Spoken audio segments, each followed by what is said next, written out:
The BOCC report is sponsored by Jim Marsh Automotive of Las Vegas, Kia, Chrysler, Jeep, and Body Shop.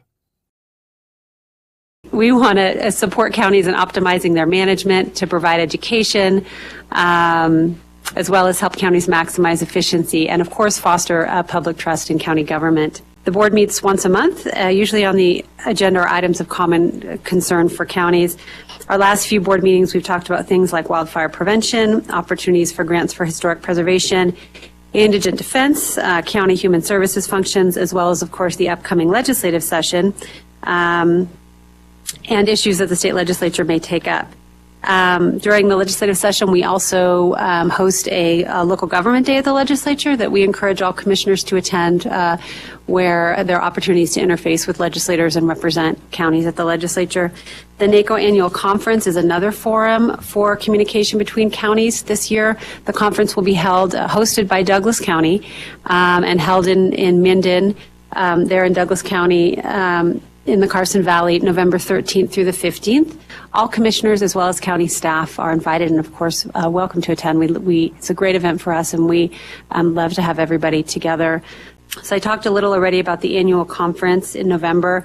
Some examples of some of those educational sessions that we provide at that conference. Last session we had one on how public lands connect to economic development for counties. We had one on Medicaid services costs and effects on counties, how counties interface with Medicaid. We had one, of course, on marijuana laws that were passed and the impact of those to counties.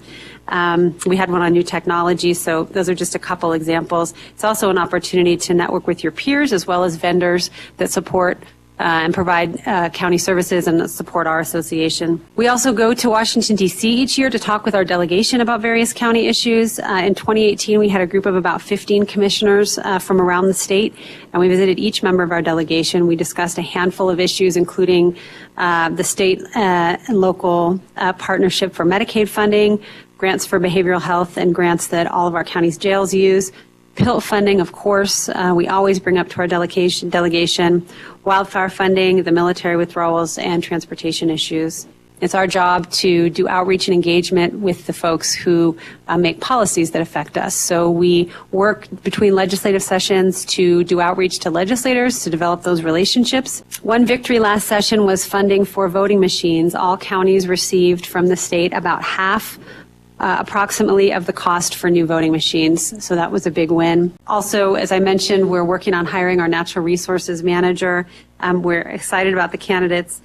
There's a lot of work for that person. In addition to the sage grouse and the military withdrawals, we also have been working with UNR and the federal agencies on conducting a socioeconomic baseline analysis for each county so that each county can have its own regularly updated socioeconomic data produced by the university that you could use for any number of things, including county planning, budgeting, and importantly, to be able to plug into your comments and interactions with the federal agencies on the things that they're doing.